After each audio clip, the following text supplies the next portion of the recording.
Dear student, in the first part, we have seen the boy who broke the bank of 10th class English textbook. पहले part में हमने the boy who broke the bank की story देखे. Now we are going to study of the second part of this story. In the first part, we studied that Nathu was a sweeper boy. He was sweeper in a bank. The name of the bank, Pipal Nagar Bank, owned by Seth Govind Ram, and he was sweeping hurriedly, carelessly, and dust was flying like a cloud and settled down.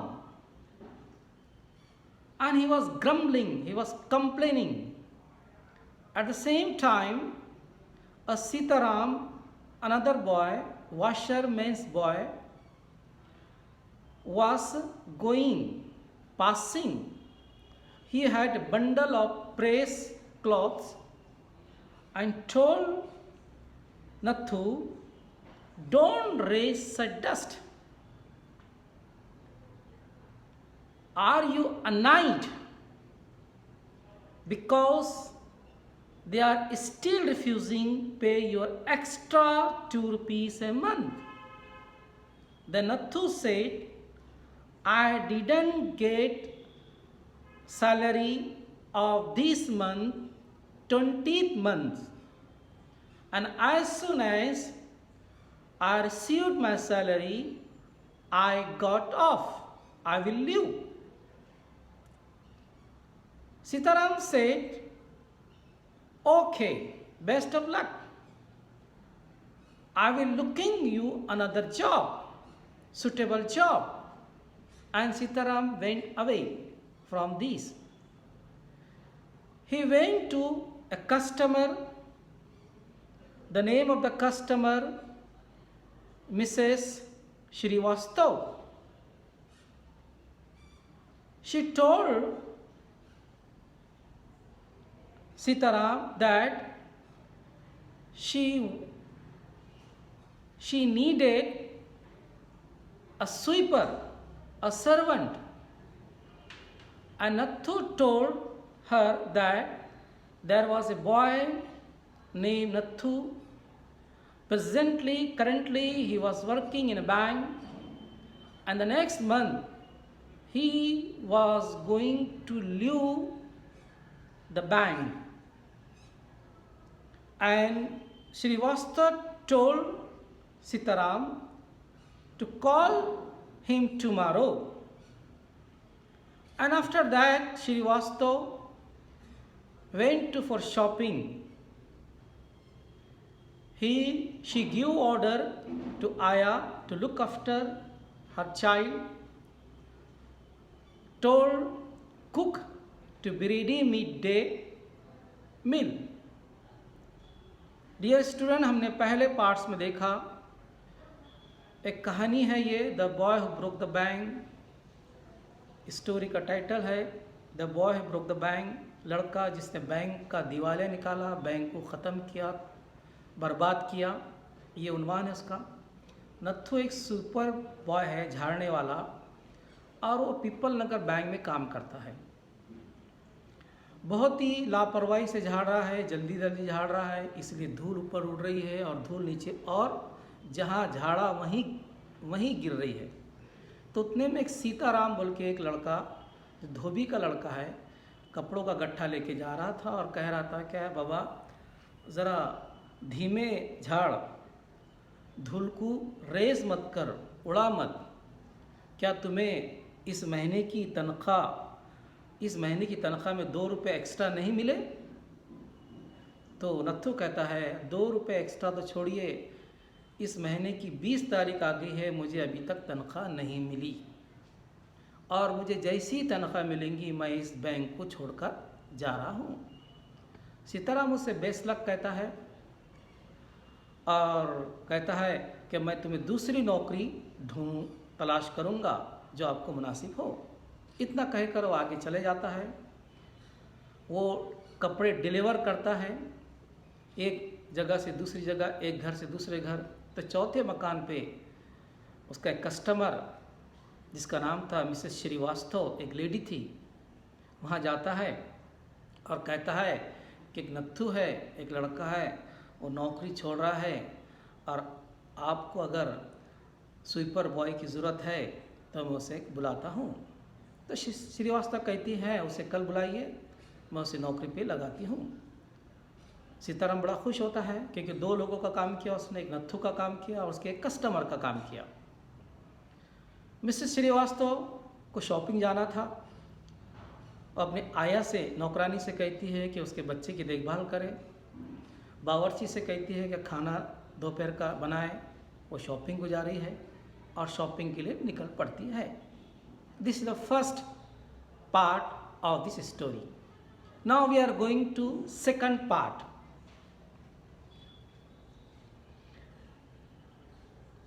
A large shady tamarind tree grew at one end of the bazaar. It was here that Mrs. Shrivastava found her friend Mrs. Bhushan, sheltering from heat. Mrs. Bhushan was fanning herself with a large handkerchief. She complained of summer, which she affirmed was definitely the hottest in the history of Pipal Nagar. She then showed Mrs. Shrivastava to sample of the clothes she was going to buy, and for 5 minutes they discussed its shade, texture and design. Having exhausted the topic, Mrs. Shrivastava said, "See, Mrs. Shrivastava met her friend Mrs. Bhushan." बाजार जा रही थी तो एक इमली का दरख्त के नीचे मिसेस भूषण और मिसेस श्रीवास्तव दोनों मिलते हैं, बात करते हैं। गर्मी का मौसम है, हॉटेस्ट।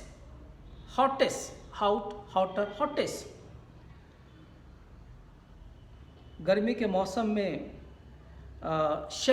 दोनों शेल्टरिंग कर है, साए के नीचे खड़े हैं और मिसेस भूषण जो है अपनी दस्ती से, हैंकरचीफ से फैनिंग कर रही है गर्मी की वजह से। और इससे साबित होता है कि this is the hottest day of the summer of the Pipal Nagar. Pipal Nagar शहर का उस गर्मी का बहुत ही हॉटेस्ट गर्म दिन था। इसे साबित होता है, अफर्म होता है। और फिर वो श्रीवास्तव को कुछ कपड़े के पीस बताती है और कपड़ा जो ख़रीदती है वो उसका टेक्सचर, उसका कलर के बारे में वो डिस्कस करते हैं, बात करते हैं। दोनों औरतें, Mrs Srivastava and Mrs Bhushan. They discuss the shade, texture and design. Both of the women discuss about a cloth, texture, shade and design. औरतें हैं, बात करती हैं कपड़े के बारे में। और जब इस टॉपिक पर वो थक जाते हैं बात करके, एग्जॉस्टेड हो जाते हैं, तो मिसेस श्रीवास्तव बात छेड़ती है। क्या छेड़ती है देखिए। Do you know my dear that Seth Govindram's bank can't even pay its employee. Only this morning I heard a complaint from their sweeper who hasn't received his wages over a month. वो कहती है कि तुमने सुना है कि गोविंद सेठ राम ने अपने नौकरों को तनख्वाह देना बंद कर दिया है। मीन सेठ Govind Ram can't even pay its employee, नौकरों को। देखिए एक बात थी सिर्फ, हम देख रहे हैं एक बात का कितना पतिंगा, एक बात को कैसी बड़ा चढ़ाकर पेश किया जाता है, कैसी अफवाह फैलती है, इस सबक में बताया गया। पहली बात थी कि नत्थू ने कहा कि मैं इस महीने की 20 तारीख हो गई, तनख्वाह नहीं मिली। सीताराम कहता है मिसेस श्रीवास्तव को कि नत्थू जो है नौकरी छोड़ रहा है और उसे 1 महीने की तनख्वाह मिली नहीं। मिसेस श्रीवास्तव मिसेस भूषण उसकी सहेली को कहती है कि सेठ गोविंदराम ने उसके नौकरों को तनख्वाह नहीं दे पा सकते, कान पे नहीं देख सकते। और मैंने सुना है, I heard a complaint from the sweeper, एक स्वीपर से कंप्लेंट शिकायत सुनी है कि who hasn't received his wages for over a month, उसे तनख्वाह इस महीने की नहीं मिली है। वो मिसेस भूषण को कहती है, श्रीवास्तव मिसेस भूषण को कहती है। Shocking remark Mrs Bhushan, Mrs Bhushan कहती है शॉक, बड़ा सदमा लगा उसे, हैरत हुई, शॉक लगा। If they can't pay the sweeper they must be bad way, none of other could be getting paid either. Mrs Bhushan कहती है अगर वो नौकरों की तनख्वाह नहीं दे सकते तो इसका मतलब बैंक जो है बैड कंडीशन में है, खराब कंडीशन में है। जब नौकरों को तनख्वाह नहीं दे सकते तो दूसरों को क्या देंगे? Who said this? Mrs. Bhushan to Mrs. Srivastav. She left Mrs. Srivastav at the tamarind tree and went to search to husband. Mrs. Srivastav and Mrs. Bhushan parted, दोनों अलग हो जाते हैं और मिसेस भूषण अपने हस्बैंड को ढूंढते हुए जाती है बाजार में, in search of her husband who was sitting in the front Kamal Kishore's photography shop, and her husband was sitting at a shop. उसका शौहर एक दुकान पे बैठा है और दुकान एक फोटोग्राफर की दुकान। The name of the photographer Mr. Kamal Kishore, and talking with owner. Both were talking, दोनों बात कर रहे हैं और मिसेस भूषण वहाँ पहुँचती है। She reached और क्या करी? So there are you, तुम यहाँ बैठे हो? Cried Mrs. Bhushan. I have been looking for you almost an hour. Where did you disappear? उन्हें शोहर से जोर से डांटते हुए कहा, यहाँ बैठे हो, मैं तुम्हें 1 घंटे से ढूंढ रही हूँ। I am looking for you an hour. 1 घंटे से ढूंढ रही हूँ। Where did you disappear? कहाँ गायब हो गए थे? Where did you disappear? Appear means हाजिर, disappear गायब होना। Nowhere, replied Mrs. Bhushan. कहीं नहीं, nowhere. Had you remained stationary in one shop, I might have found you, but you go from one shop to another like a bee in a flower garden. Don't start grumbling. The heat is trying to enough. I don't know what's happening to Pipal Nagar. Even the bank's about to bankrupt. क्या करें? Nowhere, replied Mrs. Bhushan. Mr. Bhushan ने कहा, कहीं नहीं। Had you remained stationary one shop? क्या आप किसी एक दुकान पे रुके हुए हैं, रहते? स्टेशनरी, एक जगह ठहरना, एक जगह रुकना। I might have found you, ताकि मैं आपको ढूंढ सकूं। आप तो ऐसा घूमते हैं like a bee. You go from one shop to another like a bee in flower garden. You didn't stay one shop, a stationary, एक जगह. You are roaming, you are buzzing, you are going like a bee. एक मक्खी की तरह एक flower garden में एक मक्खी इधर से उधर जाती है, एक फूल से दूसरे फूल तक आप घूमते हैं। अगर एक जगह बैठते तो I can find you, मैं आपको ढूंढ सकती। Don't start grumbling. The heat is trying to enough. I don't know what's happening to Pipal Nagar. Even the banks about to bankrupt. Don't grumbling. अब शिकायत छोड़ दो. The heat is trying to enough. गर्मी बहुत है. Heat is trying to enough. I don't know what's happening to Pipal Nagar. आपको पता है पिपल नगर में कि पिपल नगर में क्या हो रहा है, शहर में क्या हो रहा है? Even the banks about to bankrupt. यहाँ तक कि बैंक का दिवालिया हो रहा है. आपको पता है शहर में क्या हो रहा है? यहाँ तक कि बैंक बर्बाद हो रही है, बैंकक्रप्ट हो रही है, बैंक का दिवालिया हो रहा है, ब्रोक हो रही है. पता है तुम्हें? About to go, होने वाला. What is that? said Kamal Kishore, sitting up suddenly. Which bank? Kamal Kishore, जो दुकान वाला फोटोग्राफर, जैसे सुनता है वो मियाँ बीवी की बात चल रही है. बीवी कह रही है कहाँ घूम रहे हैं, मैं कितना ढूंढ रही हूँ आपको, तुमको पता है क्या? एक बैंक बर्बाद हो रही है पिपल नगर की, पिपल नगर में एक बैंक बर्बाद हो रही है. तो कमल किशोर फोटोग्राफर सुनता है, कौन सी bank? Which bank? Why the Pipal Nagar bank? Of course. Here they have stopped paying employee. Don't tell me you have an account here, Mr. Kishore. Pipal Nagar bank.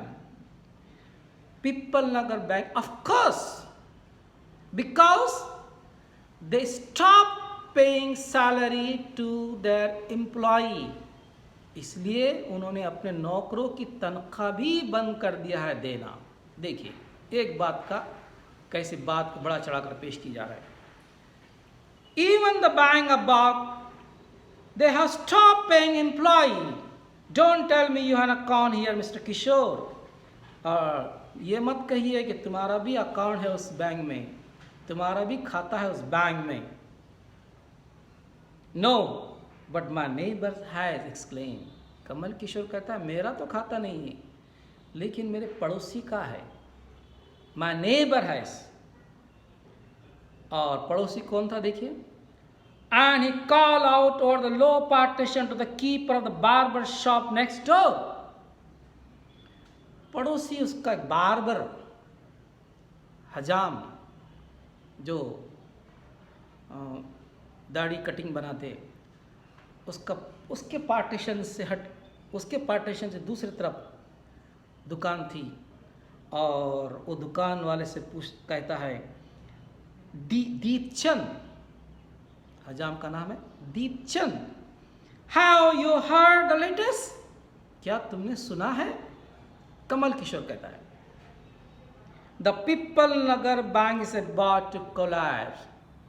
People Nagar bank collapse हो रही है, बर्बाद हो रही है, दिवालिया हो रहा है. कमल किशोर कहता है दीपचंद से. Deepchand is a barber, Kamal Kishore is a photographer. Mr Bhushan, husband of Mrs. Bhushan, and Mrs. Bhushan is a friend of Mrs. Srivastav. You know the character of this story. You would better get your money out as soon as you can.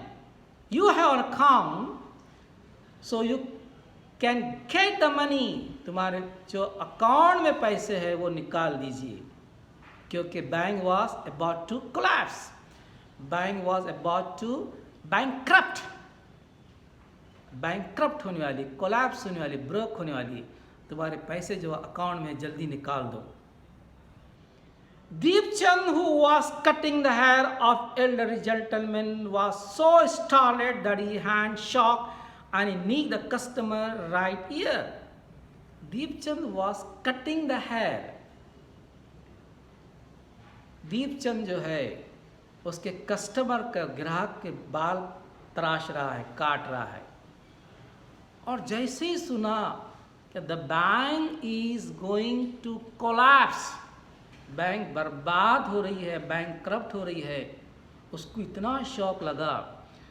तो उस customer का जो नीक है, right year है, कान के नीचे का हिस्सा उसके वस्त्र से चुप नोक मारता है, नीक मारता है, उसको सदमे से, धक्के से। इतना धक्का लगा क्या वो जो अपने वस्त्र पे कंट्रोल नहीं कर पाया, और जो कस्टमर बैठा था बेचारा, तो उसके नीक ईयर के कान के नीचे के हिस्से को नीक लगती है और वो ज़ोर से चिल्लाता है, पेन, डिस्ट्रेस, तकलीफ से। और क्यों चिल्लाता है? उसकी दो वजह है। एक तो वजह यह है कि उसे वस्त्र लगा, कस्टमर चिल्लाता है, और दूसरी वजह यह है कि वो कस्टमर का भी अकाउंट उस बैंक में था। The customer yelled with pain. The customer yelled, cried, shot with pain and distress. Pain because of the cut, distress because of the awful news he had just heard. Because he heard the awful news, shocking news. एक खतरनाक सदमे वाली खबर सुना, इस वजह से उसको तकलीफ हुई, उससे चिल्लाया। Awful news. With one side of the neck still unshowered, he sped across the road on the general merchant store where there was a telephone. देखिए, आधी दाढ़ी बनी सब बस, हाफ शो, और हाफ शो लेके वो आधी मूछ, आधी दाढ़ी बनी थी, आधे कट था, वैसे उठता है वो बार्बर शॉप से और भागता है वहाँ से। कहाँ भागता है? एट द टेलीफोन बूथ, जहाँ टेलीफोन बूथ है, फोन करने के लिए जाता है दौड़ते हुए। स्टिल अनशेवन, अनशेवन है ना, आधी दाढ़ी। Store where there was a telephone, he dialed said Govindram's नंबर। तो फोन लगाता है डायरेक्ट सेठ को, बात क्या है करके। वाकई बैंक कोलैप्स हुई क्या? The seth was not at home. Phone लगाता है और पता लगता है कि सेठ घर पे नहीं है, not at home. The seth was holidaying in Kashmir. Oh, was that so? The elderly gentleman did not believe. He hurried back to the barber shop and told Deepchand, the bird has flown. खबर आई है, जब phone लगाता है सेठ गोविंदराम के घर पर, तो पता लगता है सेठ साहब कश्मीर गए हैं हॉलीडे के लिए, छुट्टी के लिए। But he did not believe, उसको यकीन नहीं आता उस एल्डरली जेंटलमैन को, जो जिसकी आधी दाढ़ी थी, उसको यकीन नहीं आता। He did not believe and he return to Deepchand. वो वापस आता है और कहता है कि द बर्ड हैज़ फ्लॉन, परिंदा उड़ चुका है। परिंदे से मुराद सेठ गोविंदराम। उड़ चुका मीन्स भाग गया है। The bird has flown, bank बर्बाद हो गई है, इसलिए सेठ साहब भाग गए। देखिए बात कैसी फैल रही है। फ्लाई, फ्लू, फ्लॉन, फ्लाई का पास्ट पार्टिसिपल है, थर्ड फॉर्म है ये। सेठ गोविंदराम हैज़ लेफ्ट टाउन, और क्या कहा? शहर छोड़ लिया उसने, लेफ्ट टाउन।